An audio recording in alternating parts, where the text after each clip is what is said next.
Okay. Cross join बघूया आणि आपण व्ह्यू बघूया. Sorry, not cross join, self join. ठीक आहे, मी ते सेल्फ जॉईनची एक क्वेरी लिहिलेली आहे. सेल्फ जॉईन म्हणजे काय? Self join is nothing but टेबलला एकच टेबल असतो, त्याच टेबलमध्ये दुसरी जी रिक्वायर्ड व्हॅल्यू असते ती हिडन असते. ठीक आहे, सेल्फ जॉईन. मग सेल्फ जॉईन मध्ये काय होतं, त्या टेबलला आपण काय करतो, त्याच टेबल सोबत जोडतो. फॉर एक्झाम्पल, आता आपल्याकडे कोणतं टेबल आहे? सी. आपल्याकडे एम्प्लॉई टेबल आहे आणि याच्यामधला डेटा सेट बघा. याच्यामध्ये काय काय आहे तुमच्याकडे? एक तर एम्प्लॉई नंबर आहे आणि एक मॅनेजर नंबर आहे. मग जो जो तुमचा एम्प्लॉई नंबर 111 जो आहे, बरोबर बरोबर 111, ज्याचा पण एम्प्लॉई नंबर 11 आहे. ठीक आहे, त्याचं मॅनेजरचं नाव तुम्हाला हवंय. आता त्याचा मॅनेजर कोण आहे? 444. And who is 444? Madhu. Okay. तसं 222चा मॅनेजर कोण आहे? 333, जगन. ओके. 333चा मॅनेजर कोण आहे? 111, साकेत. म्हणजे कळालं का तुम्हाला? याच्या मॅनेजरचा नंबर दिलेला आहे इथे. म्हणजे मॅनेजरचं नाव आणायचं असेल तर ते पण ह्याच टेबलमध्ये, आणि जे पण तुमच्या एम्प्लॉईचे डिटेल्स आहेत ते पण ह्या टेबलमध्ये. मग ह्या केसमध्ये काय करायला लागतं आपल्याला? टेबलला त्याच टेबल सोबत जॉईन करायला लागतं. That is the self join. Okay. इंटरव्ह्यूमध्ये शक्यतो एंट्री लेवलला सेल्फ जॉईनचं विचारणार नाही, पण जर विचारलं तर फक्त हे सांगायचं तुम्हाला की टेबलला त्या टेबल सोबतच जॉईन करणं म्हणजे काय? Self join. ओके. ते कसं केलं जातं? Will see here. सी. आवाज येत आहे ना सगळ्यांना? हो सर. ओके. इथे बघा, सेल्फ जॉईन मध्ये काय डिटेल्स दिले तुम्हाला? Joining the table it self is called self join. म्हणजे टेबललाच जॉईन करणं त्याच टेबल सोबत इज द सेल्फ जॉईन. मग आता इथे काय केलंय? इथे सी, हाच टेबल आहे आपला. ओके. हा टेबल नाही आहे, इट्स नॉट द आउटपुट. आपला टेबल कोणता आहे? हा टेबल आहे. Where is that table? See. Employ table आपला आहे. Select star from employ. आपण सेम टेबल, सेम रेकॉर्ड्स घेतलेले आहेत. ठीक आहे. मग इथे बघा, सेम रेकॉर्ड जे आपले इथे आहेत. ठीक आहे, रेफरन्ससाठी ह्या टेबलला कन्सिडर करा. ठीक आहे. आता याच्यामध्ये काय दिलेलं आहे? If you go to self join, ते लिहिण्याची मेथड कशी आहे बघा. सिलेक्ट. आता E1 काय आहे हे कुठे समजेल मला? वेर इज हा E1 कुठून आला? मी क्वेरी कॉपी करतो. ठीक आहे, क्वेरी समजून घ्या याच्यामध्ये दिलेलं काय. ठीक आहे, ह्या E1 ची व्हॅल्यू कुठून आलेली आहे? कुठून आली आहे? इथून आली आहे. Employee table. इथून आली आहे ना. मग हा एम्प्लॉयला एक एम्प्लॉय टेबल घेतला, परत दुसरा एम्प्लॉय टेबल घेतला मी. सी. सिलेक्ट XYZ किंवा स्टार फ्रॉम, दोन एम्प्लॉय टेबल घेतले. EMP इथे पण घेतला आणि EMP इथे पण घेतला. कारण काय? दिस इज अ सेल्फ जॉईन. त्या टेबललाच आपण दुसऱ्या टेबल म्हणजे त्याच्याच कॉपी सोबत जॉईन करतोय असं समजा हवं तर. मग एका EMP ला आपण काय म्हणणार? E1. दुसऱ्या EMP ला मी काय म्हणतोय? E2. मग जर मला सेल्फ जॉईन करायचं असेल तर मी काय केलं? E1 मधून हा कॉलम घेतला, एम्प्लॉई नंबर. ठीक आहे. E2 मधून ई नेम घेतला. म्हणजे कुणाचं नाव यायला हवं तुम्हाला ई नेमच्या ऐवजी? मॅनेजरचं नाव, बरोबर. मग E1 मधून जॉब घेतला, पहिल्या जो टेबल आहे एम्प्लॉयचा त्याच्यामधून तो जो माणूस काम करत होता, म्हणजे जसं 111 जो आहे त्याचं ते जे अॅनालिस्ट आहे तेच ठेवलं आपण, त्याच्यामध्ये काही मॉडिफिकेशन नाही केले. ठीक आहे. आणि E2 मध्ये काय घेतलं? Department number. So E1 E2 E1 E2. आणि हे E1 E2 काय आहे तुमचे? This the EMP tables. EMP tables. आणि वेअर कंडिशन दिली आपण. वेअर काय बोललो?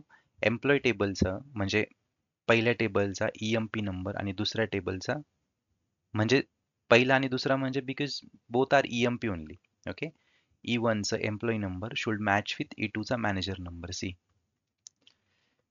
एम्प्लॉय नंबर हा आहे आणि हा मॅनेजर नंबर आहे. म्हणजे ह्या दोन कॉलमचीच मी इनपुट दिले. पहिला जो EMP टेबल आहे, सेल्फ जॉईन आहे ना, दोन्ही टेबल, दोन्ही म्हणजे कोणते? हाच टेबल दोनदा घ्यायचा आहे आपल्याला. मग पहिल्याचं काय घ्यायचं?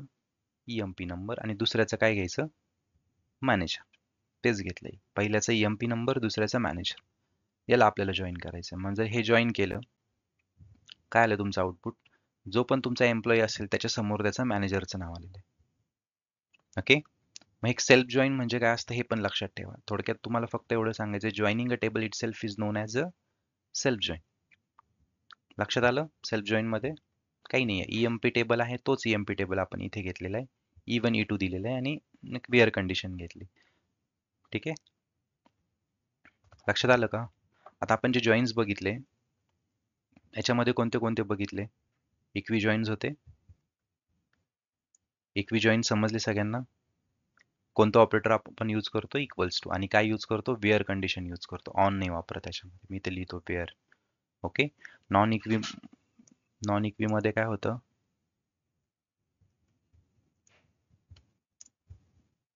वेअर कंडिशन वापरतो आणि आपण काय वापरतो याच्यामध्ये? इक्वल्स टू ऑपरेटर वापरतो, बरोबर ना? आणि नॉन इक्वी मध्ये आपण काय करतो? इक्वल्स टू ऑपरेटर सोडून सगळे ऑपरेटर यूज करू शकतो आपण. ठीक आहे, इक्वल्स टू आपण यूज नाही करत याच्यामध्ये, नॉन इक्वी मध्ये. तिसरा जॉईन आपण बघितला होता, कोणता बघितला होता? क्रॉस जॉईन बघितला होता. क्रॉस जॉईन काय आउटपुट देतो तुम्हाला?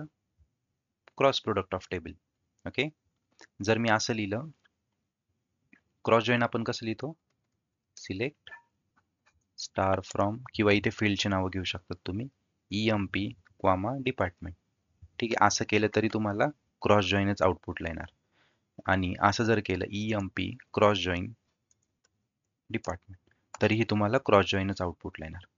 ठीक आहे. स्टारच्या ऐवजी तुम्हाला आउटपुटला ज्या पण फील्ड्स हव्या त्या तुम्ही घेऊ शकता. ओके, लक्षात आलं? त्यानंतर आपण कोणता जॉईन बघितला होता? आउटर जॉईन बघितले होते, बरोबर? आउटर जॉईनचे किती टाईप पडतात? 3.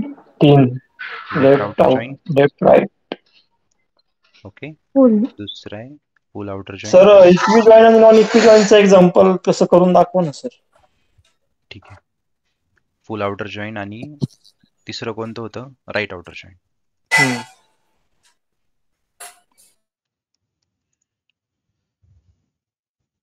ठीक आहे. त्यानंतर कोणता होता? आउटर आणि इनर, बरोबर? Inner join. इनर जॉईन काय रिटर्न देणार तुम्हाला? It will return you the common values between common values. Both the tables. Left outer मध्ये काय होतं? लेफ्ट साईडच्या टेबलचे सगळे रेकॉर्ड्स येतात, राईट साईडच्या टेबलचे मॅचिंग रेकॉर्ड्स येतात. राईट आउटर मध्ये काय होतं? राईट साईडच्या टेबलचे सगळे रेकॉर्ड्स येतात, लेफ्ट साईडच्या टेबलचे मॅचिंग रेकॉर्ड्स येतात. ठीक आहे. फुल आउटर मध्ये काय होतं?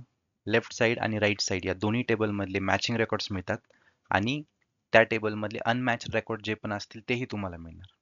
ठीक आहे. मग याच्यामध्ये कोणता ऑपरेटर यूज करतो आपण? ऑन यूज करतो. मेजॉरिटी टाइम आपण ऑन बघितला. ठीक आहे.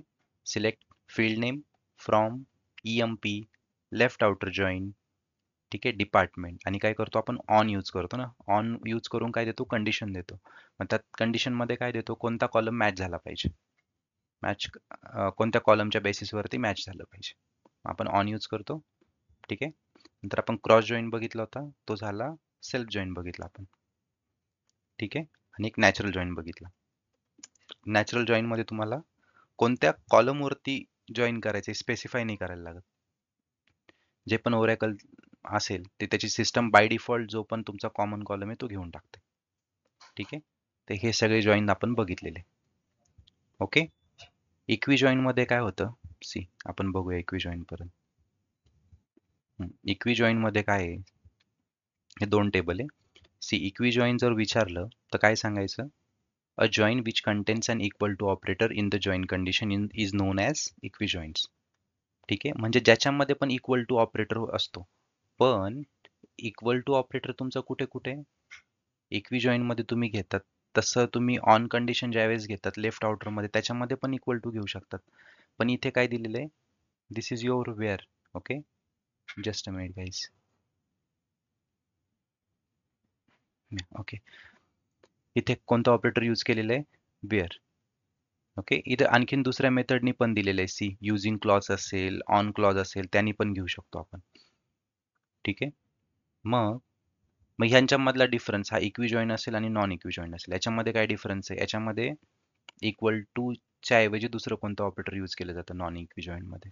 पण मी अजून तरी नॉन इक्वी कधी प्रॅक्टिकली बघितला नाहीये की नॉन इक्वी जॉईंट आपल्याला तिथे यूज करायचं आहे. ठीक आहे, फक्त एवढं लक्षात ठेवायचं, याच्यामध्ये एक इक्वल्स टू ऑपरेटर असतं वेअर कंडिशन नंतर. सॉरी, इक्वी मध्ये इक्वल्स टू ऑपरेटर असेल, नॉन इक्वी मध्ये कोणतं ऑपरेटर असेल तुमचं, याच्या व्यतिरिक्त दुसरं कोणतंही ऑपरेटर असेल इक्वल टूच्या व्यतिरिक्त. ठीक आहे, इथे युझिंग क्लॉज आहे ते पण बघा एकदा, आणि ऑन क्लॉज वरती हे पण बघून घ्या. ठीक आहे, जॉईंट्स क्लिअर आहेत सगळ्यांना. आता आपण काय करूया, जे काल एक्झाम्पल्स घेतले होते ते परत एकदा कंटिन्यू करू आपण. दिस वन.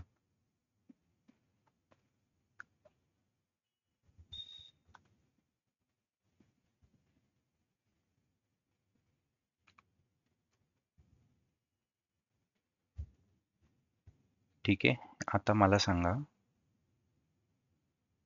मी याच्यासाठी घेतोय because this is most important, आणि तुम्हाला समजेल तुमचे प्रिन्सिपल किती क्लिअर झाले किती नाही.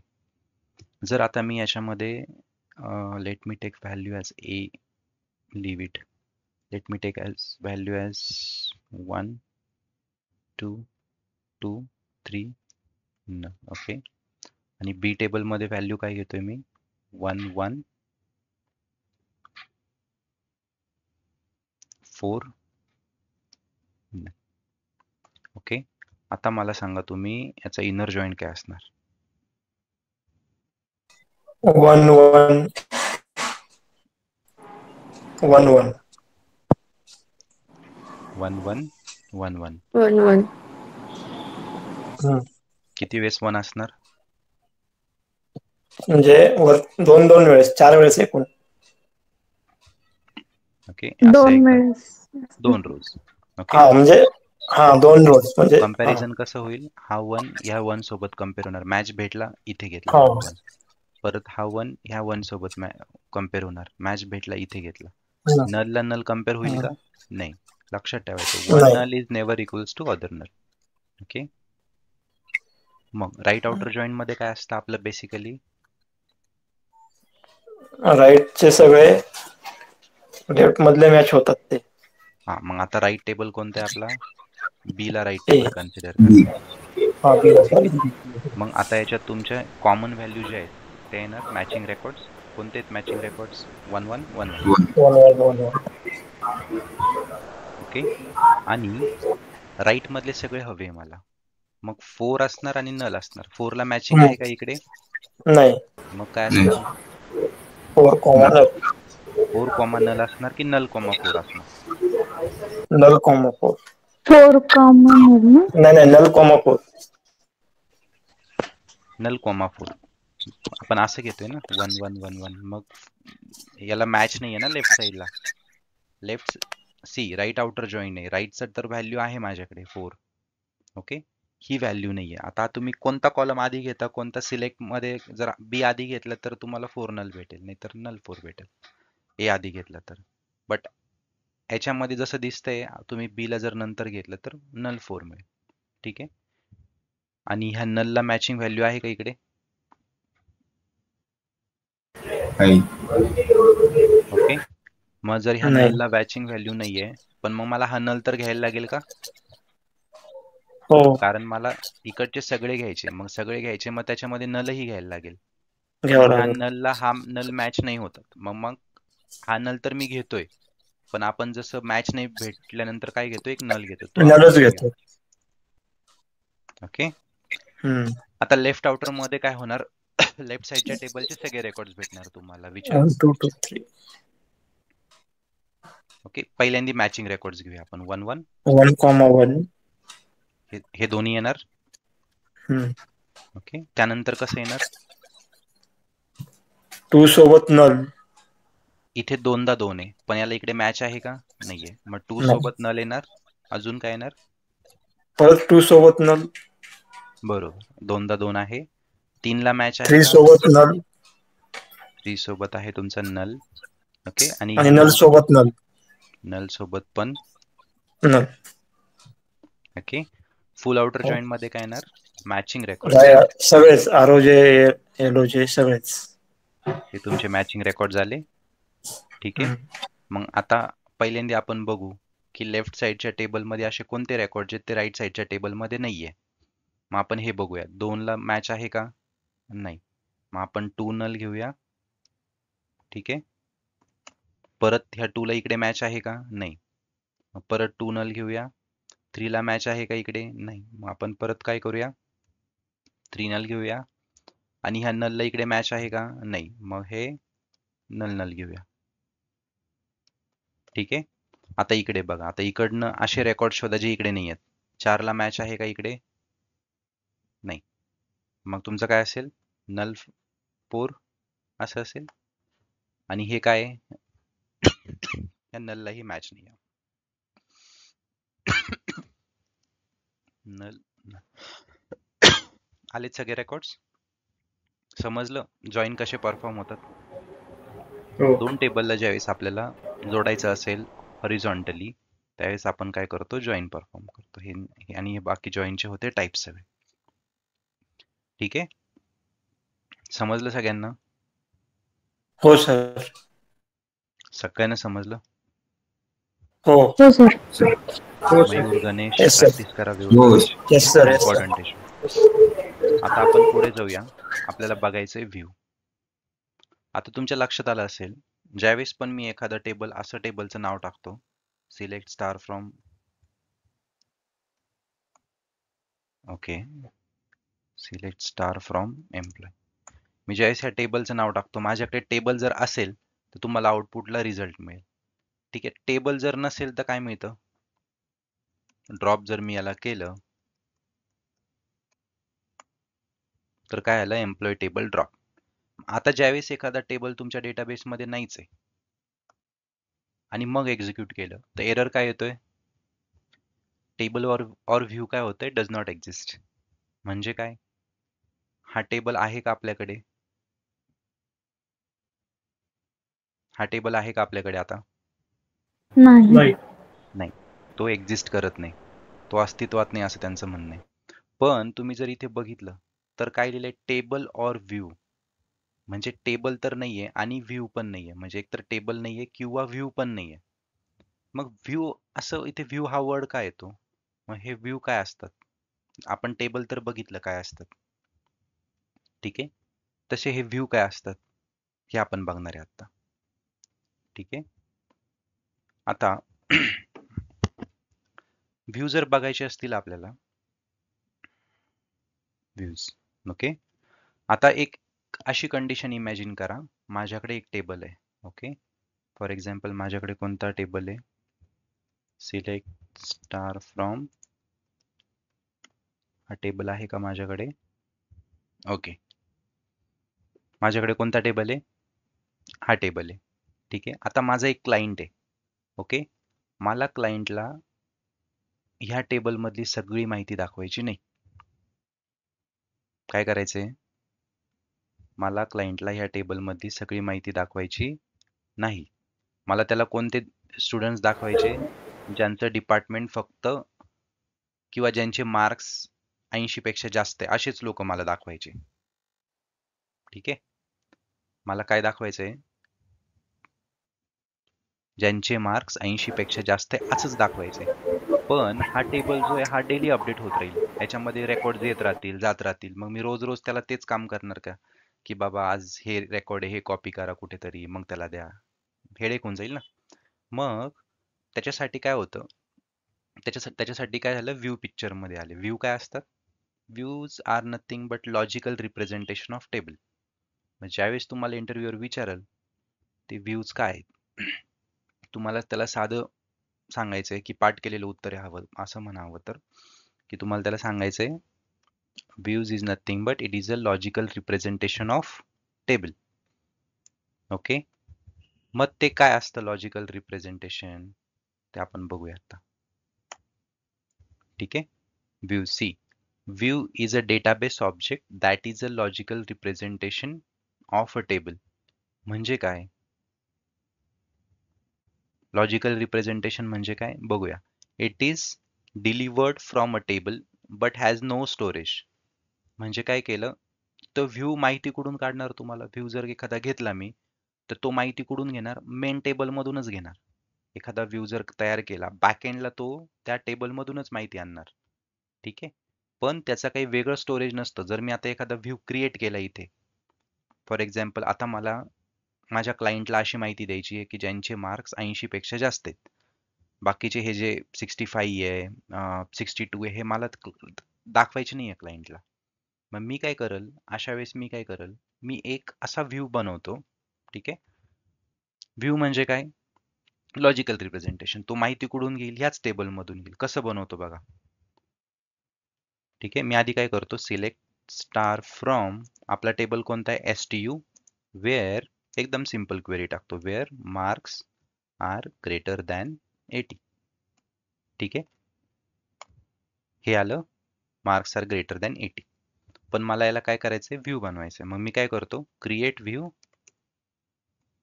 जसं आपण क्रिएट टेबल करत होतो तसंच क्रिएट व्ह्यू आहे, बाकी काहीच नाही, फक्त व्ह्यू वर्ड आलेला आहे इथे.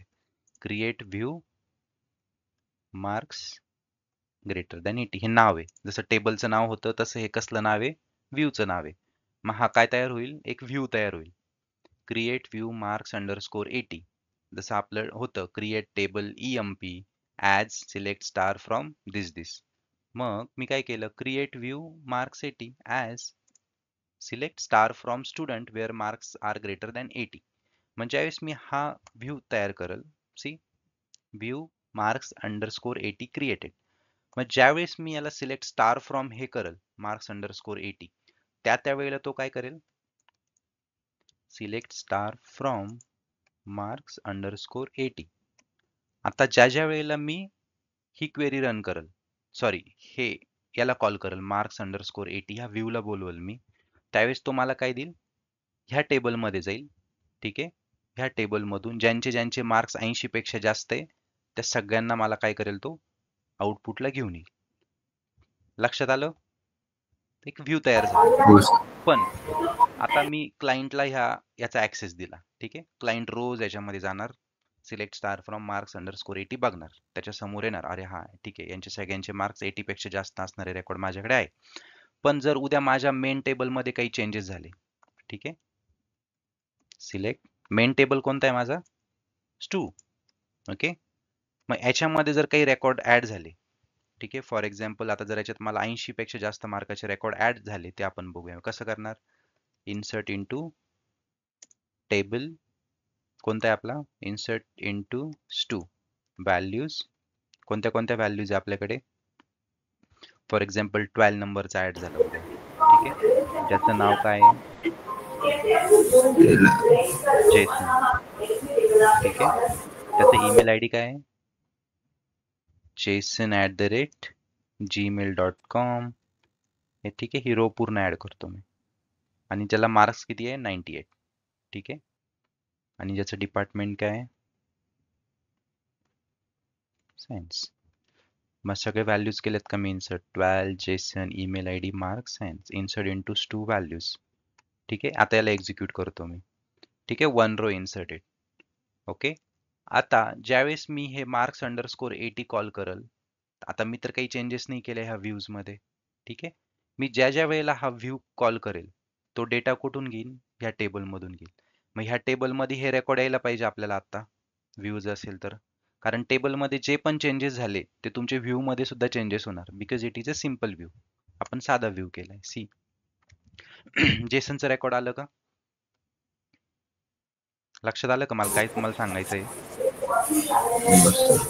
13 नंबरचं हो रेकॉर्ड सर. टाकलं. ठीक आहे, ज्याचं नाव जे आहे. ठीक आहे, त्याचा ईमेल ID काय आहे, j@gmail.com. आणि याचे मार्क्स किती आहे, समजा 82 आहे, डिपार्टमेंट आहे सायन्सच. आणि याला जर मी याच्यामध्ये टाकलं, मेन टेबलमध्ये स्टू मध्ये व्हॅल्यू टाकल्या ना मी. ठीक आहे, मग ज्यावेळेस मी हा व्ह्यू कॉल करेल परत, जो आपण आत्ताच बनवला, आणि तो रेफरन्स कुठून घेतोय, ॲज सिलेक्ट स्टार फ्रॉम स्टू वेअर मार्क्स ग्रेटर दॅन 80. तो कुठून माहिती काढतोय, याच्यातूनच माहिती काढतोय. ठीक आहे, म्हणजे मेन टेबलमध्ये चेंज झालं तर तुमच्या व्ह्यूज मध्ये सुद्धा काय होतं, चेंजेस होतात. लक्षात आलं. मग मी क्लायंटला फक्त कशाचा ऍक्सेस देईल, सांगेल की त्याला बाबा फक्त ह्याच टेबल मधली माहिती दिसली पाहिजे. मी फक्त मार्क्स अंडरस्कोर 80 त्याला सांगेल की हा टेबल तू बघत जा रोज. आणि त्याच्या बॅक एंडला तो टेबल नाही येतो, काय आहे, व्ह्यू. तो माहिती कुठून घेईल, याच्यामधून. त्याला कोणती माहिती भेटणार नाही, ज्यांचे मार्क्स 80 पेक्षा कमी आहे ही माहिती क्लायंटला कधी भेटेल का? क्लायंटला किंवा कुणाला पण दाखवायची असेल तुम्हाला, मिळेल का? मी उदाहरण दिलं फक्त क्लायंटचं तुम्हाला.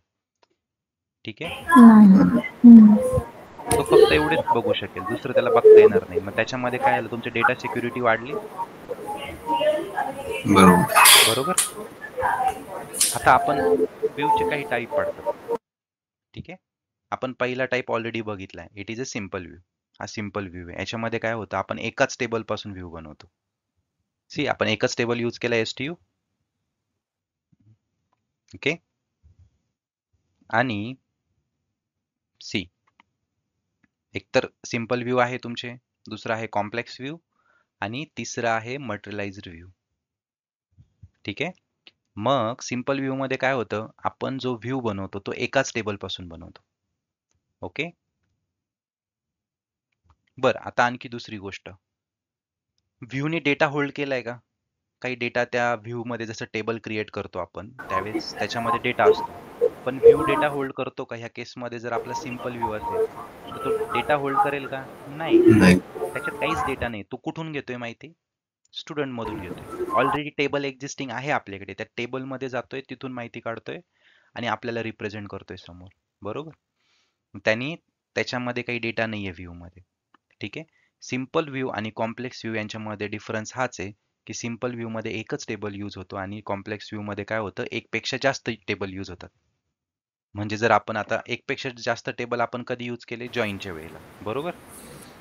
मग जर मी असा व्ह्यू तयार केला, ठीक आहे, क्रिएट व्ह्यू. बरं, ठीक आहे, अगोदर मला अशी क्वेरी सांगा कोणत्या पण जॉईनची ज्याच्यामध्ये 2 टेबल जॉईन होतात. क्रॉस जॉईनची क्वेरी कोण सांगतं मला? मी असं करतो, select star from employee cross join department. लक्षात आलं काय केलं मी? Select star from employee cross join department. आता याचा काहीतरी एक आउटपुट येतो. हा कशात सेव्ह करतो मी? व्ह्यू मध्ये. कसं करेल? Create view. जसं आपण टेबल क्रिएट करतो, फक्त मी इथे काय बोलतो, create view. Create view cross C1 नाव देतो. ठीक आहे, as select star from employee cross join department. मग हा तुमचा डुप्लिकेट कॉलम नेम. ओके, ज्यावेळेस व्ह्यूज क्रिएट करतो त्यावेळेस तुम्हाला डुप्लिकेट कॉलम नेम नाही चालणार. आता तुमच्या लक्षात आलं असेल, एम्प्लॉय आणि डिपार्टमेंट मध्ये आपले कोणते कॉलम होते? एम्प्लॉयला एक डिपार्टमेंट नंबर होता आणि डिपार्टमेंटला एक डिपार्टमेंट नंबर होता. मग त्या केसमध्ये मला स्टार यूज करून नाही चालणार. मग मी काय करतो, डिपार्टमेंट नंबर मी डी नेम घेतो. ठीक आहे, जॉब घेतो, मॅनेजर घेतो, आणि काय काय आपले कॉलम्स होते आणखी, लोकेशन. लोकेशन एक कॉलम होता, LOC, लोकेशन एक कॉलम घेतो. ठीक आहे, इतके इनफ आहे आपल्याला. काय आलं, व्ह्यू क्रिएट झाला. Create cross underscore view cross underscore C1 created. तो बघायचा असेल तर कसं करणार? Same as that of table. Select star from cross underscore CL. ठीक आहे, सेम. किती रेकॉर्ड आले तुमचे? 12 रेकॉर्ड का आले? क्रॉस जॉईन होता. किती रेकॉर्ड यायला पाहिजे होते? 4 3 12. ओके, पण जर मी डिपार्टमेंट टेबल मध्ये एखादा कॉलम ऍड केला, तर बघूया तिकडचे रेकॉर्ड चेंज होतात का. ठीक आहे, जर मी डिपार्टमेंट मध्ये एक कॉलम ऍड केला आणि मग मी हा व्ह्यू कॉल केला, तर काय व्हायला पाहिजे? तुमच्या इथे नंबर ऑफ रेकॉर्ड चेंज व्हायला पाहिजे ना. मी तर आता इथे जॉईन मध्ये काही करत नाही. अशी मी काय करतो, डिपार्टमेंट टेबल मध्ये एक रेकॉर्ड ऍड करतो 40, आणि इथे HR च्या ऐवजी काय करतो, डेव्हलपमेंट आणि नाशिक. ठीक आहे, 40 डेव नाशिक मी ऍड करतो. मग डिपार्टमेंट टेबल मध्ये ऍड कसं करायला लागेल मला व्हॅल्यू? अगोदर मी डिपार्टमेंट टेबलला कॉल करतो. ठीक आहे, कसं ऍड करू याच्यामध्ये? Insert into department values. Values काय आहे? 40 डेव्हलपमेंट आणि नाशिक. ठीक आहे, याच्यामध्ये ऍड केलं. ठीक आहे, 1 रो ऍडेड. आता सिलेक्ट स्टार फ्रॉम डिपार्टमेंट बघा किती व्हॅल्यू आहे डिपार्टमेंटमध्ये, 4. 4. मग आता डिपार्टमेंटचा आणि एम्प्लॉईचा जर क्रॉस जॉईन केला तर प्रोडक्ट आपल्याला आउटपुटला किती रेकॉर्ड यायला पाहिजे, ह्या दोन टेबलचा जर मी क्रॉस जॉईन केला तर आउटपुटला किती यायला हवे, 16. 16. 4 4 जार 16. इकडे 4 रेकॉर्ड आहे. प्रत्येक रो ह्या प्रत्येक रो सोबत कम्पेअर होणार. सी, हे आठवतं ना कालचं. ठीक आहे, क्रॉस जॉईन घेतले आपण ह्या व्ह्यू मध्ये. मग जर मी याला कॉल केला तर याच्यामध्ये किती रेकॉर्ड आले का नाशिकचे रेकॉर्ड. म्हणजे काय झालं, ऑटोमॅटिक रेफरन्स कुठून घेतला, ह्या यांनी कुठून घेतला, मेन टेबल जे आहेत त्याच्याकडून रेफरन्स घेतला ना. सिलेक्ट स्टार फ्रॉम हो. क्रॉस अंडरस्कोर C1 जर मी केलं तर मी आता ही क्रॉस अंडरस्कोर C1 ही कधी पण फायर केली, इकडे किती पण रेकॉर्ड चेंज झाले तर त्या टेबलवरतीच घेतले, चेंज झालेल्या रेकॉर्डवरतीच होईल. हे झालं तुमचा कोणता व्ह्यू, आता कॉम्प्लेक्स. सिंपल आणि कॉम्प्लेक्स मध्ये फरक एकच येते, सिंपल मध्ये आपण सिंगल टेबलवरती व्ह्यू क्रिएट करतो. ठीक आहे, आणि कॉम्प्लेक्स मध्ये आपण काय करतो, मल्टिपल टेबल्स. इथे आपण 2 टेबल वापरले होते, आपण 3 वापरू शकतो, 4 वापरू शकतो, काही पण. ठीक आहे, एवढंच डिफरन्स आहे, बाकी सगळं सेम आहे फंक्शन. तिसरा व्ह्यू आहे मटेरियलिस्टिक व्ह्यू.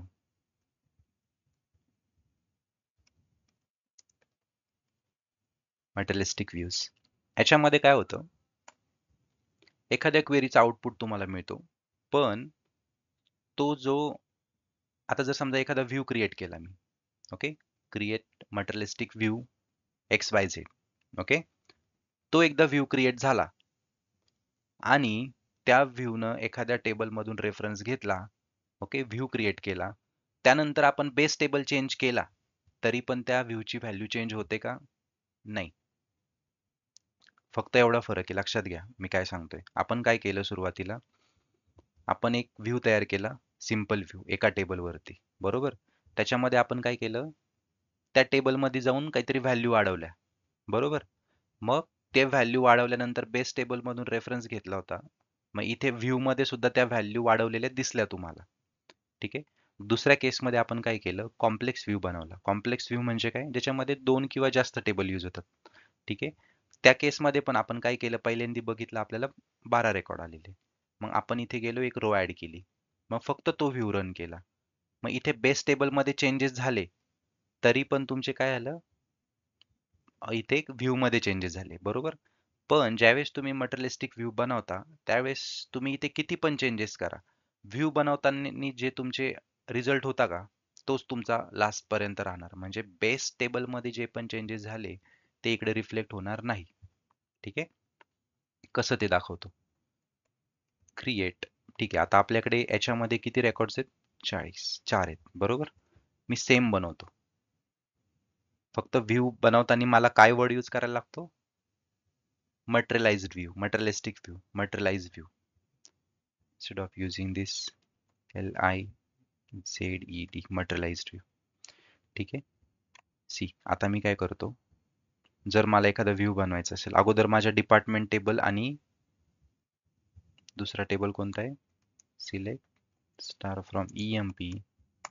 ठीक आहे, याच्यामध्ये 4 रेकॉर्ड आहे आणि डिपार्टमेंट मध्ये किती रेकॉर्ड्स आहेत, 4 आहेत. मी याला जर रोल बॅक केले तर मला किती रेकॉर्ड भेटतील, ठीक आहे, 3च रेकॉर्ड आहे. हे रेकॉर्ड मी डिलीट केलं. ओके, आता लक्ष द्या इकडे, मी कोणता व्ह्यू बनवतोय, मटेरियलाइज व्ह्यू. माझ्याकडे डिपार्टमेंट टेबलमध्ये 3 रेकॉर्ड आहे, एम्प्लॉय टेबलमध्ये 4 रेकॉर्ड आहे. ठीक आहे, मग क्रिएट मटेरियलाइज्ड MATERIALI व्ह्यू. ठीक आहे, मटेरियलाइज्ड व्ह्यू मध्ये काय आहे तुमचं, ॲज काय लिहायला लागेल मला, सिलेक्ट कोणते कोणते कॉलम्स हवे मला, dname, job, manager, location. Okay, from department cross join EMP. ठीक आहे, मग जरा एक्झिक्यूट केलं, क्रिएट, स्पेलिंग चुकलं का, MAT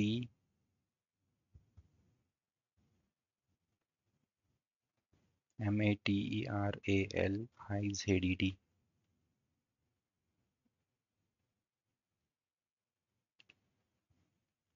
मटेरियलाइज्ड व्ह्यू. काय रे मटेरियलाइज्ड व्ह्यूचं स्पेलिंग?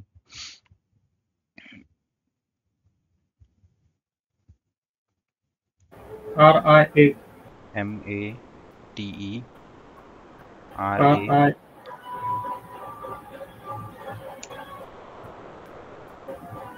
Materialised view. MAT बरोबर आहे ना? RI असेल ना. RIA.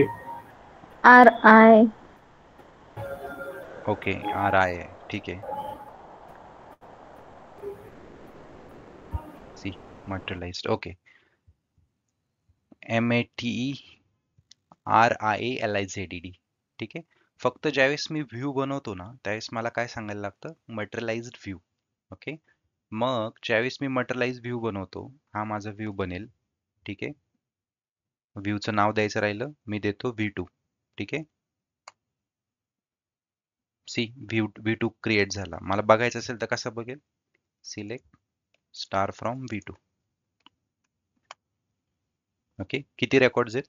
12. हे 12 रेकॉर्ड का आले? कारण मी इथे काय केलंय? 2 टेबलला क्रॉस जॉईन केलंय.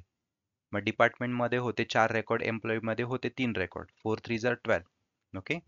आता ज्यावेळेस मी इथे येतो आणि इथे मी एखादं रेकॉर्ड ऍड केलं परत 40. ओके. HRच्या ऐवजी मी घेतलं देव परत आणि बॉम्बेच्या ऐवजी परत जर नाशिक घेतलं. ठीक आहे. मग मी काय करतो? याच्यात व्हॅल्यूज ऍड करतो. From department. ठीक आहे. डिपार्टमेंटमध्ये एक रो ऍड करतो. Insert into department values. ते 40.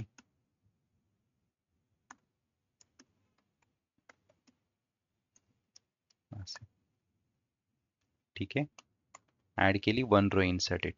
आता जर 1 रो इन्सर्ट झाली असेल, ठीक आहे, तर जर तुम्ही मटेरियलाइज व्ह्यू नसता बनवला, ठीक आहे, तर आउटपुटला किती रेकॉर्ड आले असते? 16. पण आता तुम्ही जर मटेरियलाइज व्ह्यू बनवला असेल तर ते काय करतं? It will give you only 12 record. See ज्यावेळेस तुम्ही व्ह्यू बनवला त्यावेळेसचेच रेकॉर्ड कन्सिडर होतील त्याच्यामध्ये. ठीक आहे. तुम्ही नंतर कितीही ऍड करा त्यावेळेचे रेकॉर्ड कन्सिडर होत नाही. आणि हा व्ह्यू जो आहे हा बॅकएंडला काहीतरी स्पेस ऑक्युपाईड करतो, जे की आपले सिंपल आणि कॉम्प्लेक्स व्ह्यू ऑक्युपाईड करत नाही. इतका सोपा फरक आहे दोघांमध्ये. मटेरियलाइज मध्ये काय होतं? तुम्ही ज्यावेळेस एकदा टेबल बनवला, ओके, सॉरी व्ह्यू बनवला, मग व्ह्यू बनवल्याच्या नंतर तुम्ही त्या बेस टेबलमध्ये कितीही चेंजेस करा, तुमच्या व्ह्यूच्या व्हॅल्यूमध्ये चेंजेस होत नाही. They are fixed. पण सिंपल आणि कॉम्प्लेक्स मध्ये काय होतं? सिंपल मध्ये तर तुम्ही एकच टेबल वापरतात, कॉम्प्लेक्स मध्ये मल्टिपल टेबल वापरतात.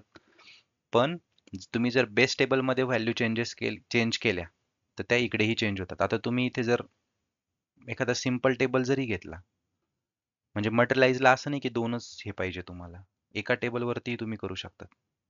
मटेरियलाइज ते V3 बनवतो मी. ठीक आहे. ॲज सिलेक्ट स्टार फ्रॉम, माझा टेबल कोणता आहे? 2 where marks greater than 80. Marks greater than 80. ठीक आहे. हा V3 आहे. मग V3 मध्ये बघा, सिलेक्ट स्टार फ्रॉम V3. याच्यामध्ये आले हे. आता जर मी एखादं STO मध्ये एखादी व्हॅल्यू ऍड केली ज्याचे मार्क्स 80 पेक्षा जास्त आहे, तर ते V3 व्ह्यू मध्ये येतील का? नाही येणार. Because it is a materialized view. ठीक आहे. जर मी करून दाखवतो. ठीक आहे. Insert into two values.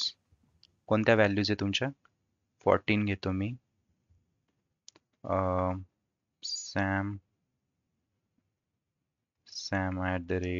sam@gmail.com आणि इथे घेतो मी 85. ठीक आहे. ठीक आहे. Doesn't matter font. ठीक आहे. 14 सॅम ईमेल. ठीक आहे. आता जर मी याला एक्झिक्यूट केलं, 1 रो इन्सर्ट होईल, पण हे V3 मध्ये येईल का? नाही, कारण तुमचा कोणता व्ह्यू आहे तो मटेरियलाइज्ड व्ह्यू आहे. ठीक आहे, मटेरियलिस्टिक नाही आहे ते, मटेरियलाइज्ड आहे बरं का, माझी चूक झाली ती. It's a materialised. ओके, मग हे व्ह्यूचे टाईप लक्षात राहू द्या, व्ह्यू विचारू शकतात तुम्हाला. सी सिंपल व्ह्यू आहे, कॉम्प्लेक्स व्ह्यू आहे आणि मटेरियलाइज्ड व्ह्यू. याच्यामध्ये काय होतं, table created from one base table. याच्यामध्ये काय होतं, table can be created from one or more, sorry 2 और more base table. Okay, more than one base table म्हणजे 2 किंवा 2 पेक्षा जास्त. आणि मटेरियलाइज मध्ये काय होतं, याच्यामध्ये तुम्ही एक टेबल वापरा किंवा 2 वापरा, पण तो काय होतो, एकतर मेमरी ऑक्युपाय करेल बॅकएंडला, आणि तुमच्या बेस टेबलमध्ये काहीही चेंजेस झाले तर तो नंतर रिप्रेझेंट करत नाही. लक्षात आलं का व्ह्यूज? Yes sir. तिन्ही टाईप जे बघितले ते तिन्ही लक्षात आलेत का? हो. ओके, काही अवघड नाही आहे त्याच्यामध्ये. म्हणजे जसं टेबल असतो तसं आपण व्ह्यू क्रिएट केले. जसं table select star from employ करतो तसंच सिलेक्ट स्टार फ्रॉम V1 केलं, V2 केलं, V3 केलं. त्याने तुम्हाला आउटपुटला काय दिलं, व्ह्यूज दिले. व्ह्यू काय असतं, कसं डिफाईन कराल? It is a logical representation of table. Logical representation of table. हा, मग ते परत पुढचा प्रश्न, लॉजिकल रिप्रेझेंटेशन म्हणजे काय? मग ते काय सांगायचं, रेफरन्स तो घेईल त्या मेन टेबलमधून. ठीक आहे, जर सिंपल आणि कॉम्प्लेक्स व्ह्यू असेल ते एक्सप्लेन करा, मटेरियलाइज्ड व्ह्यू असेल तो एक्सप्लेन करा. ठीक आहे,